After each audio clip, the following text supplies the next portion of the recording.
Demon Slayer Mugen Train is directed by Haruo Sotozaki. I think I said that right.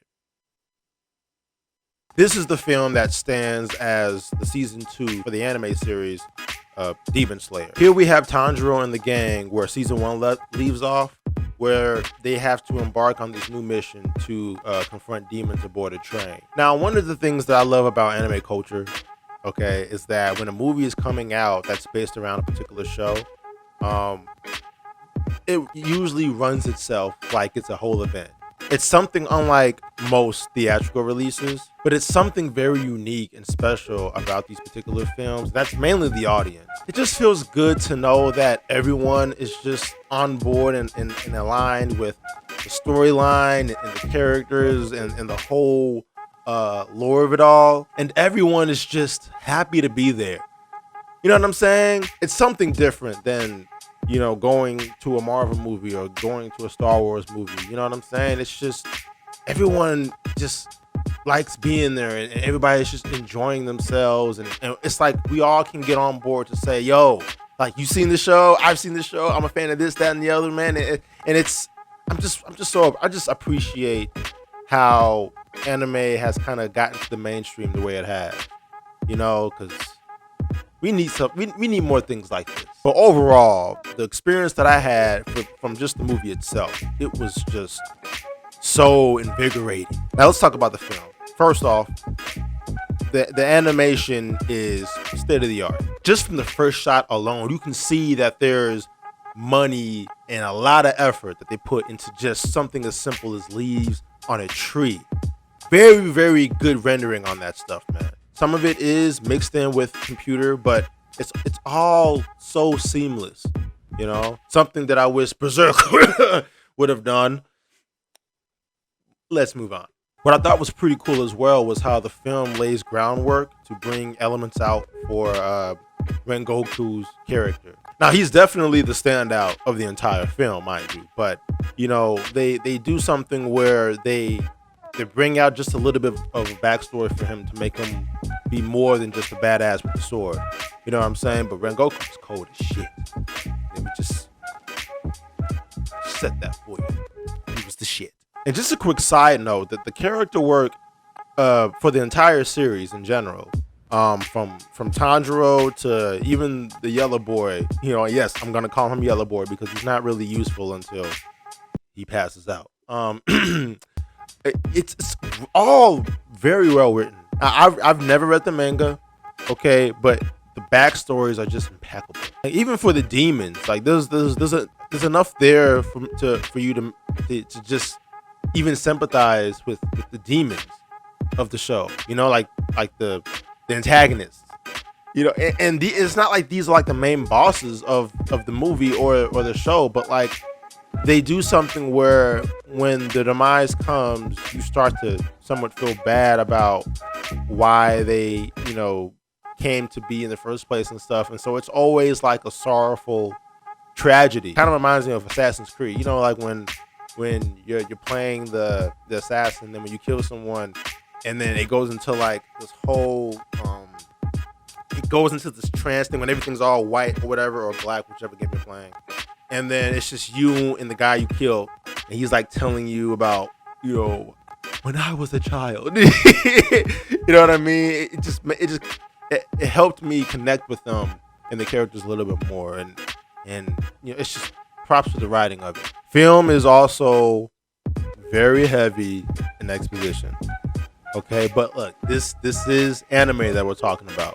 Okay, if you watch anime enough to know, you know that, you know, people talk a lot, these motherfuckers. So don't come in here expecting people to like not talk in monologues and fight and chat, you know what I'm saying, and thinking out loud, like for the most of the runtime. Those things happen in anime, you know, and if you don't like it,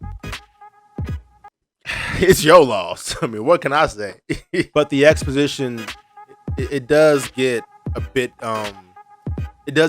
uninteresting. You know what I'm saying? Not throughout the entire film. Like most of the film is so good, but maybe like in some of the dream sequences, you can probably catch yourself going like, on to the good shit. You know, like, okay, you know what I'm saying? So the humor as well is a bit over the top, you know. Now because it's anime, and I also know that it's a cartoon, I expect the humor to be stylistic, like very overboard with certain things of it.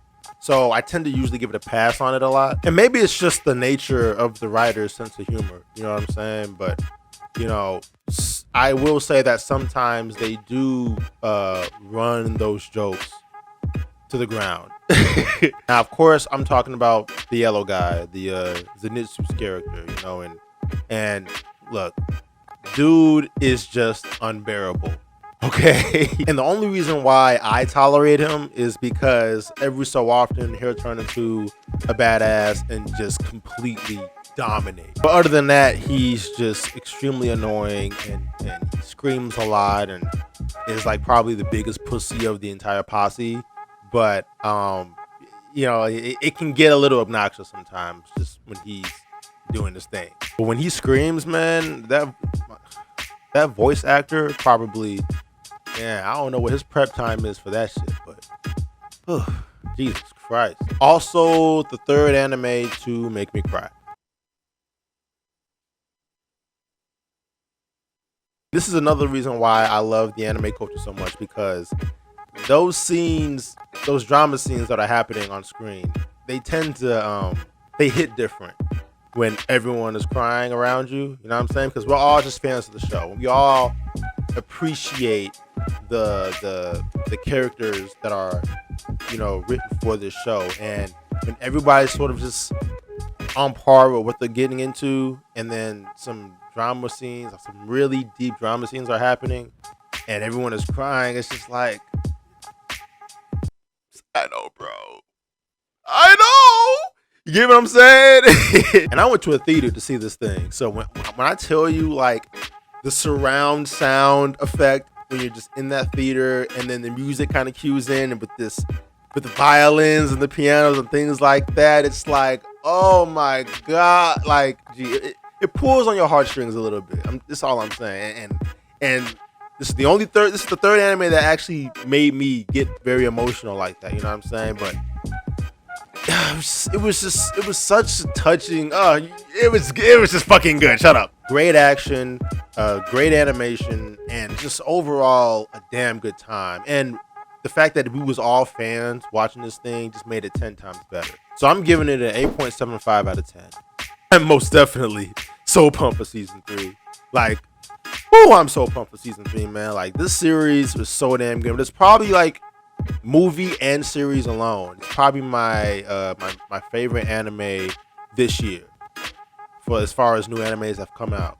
Such a good anime. And I really do hope that they don't pull a Dragon Ball Super on us, you know, where a good chunk of season 3 is like shit that we've seen from the movie, and we don't even get into like new stuff until like episode 10.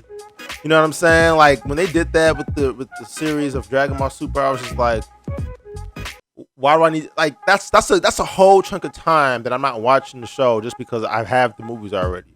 So if the creators of Demon Slayer are watching this, and you're probably not, but if you are, for the love of God, just push forward.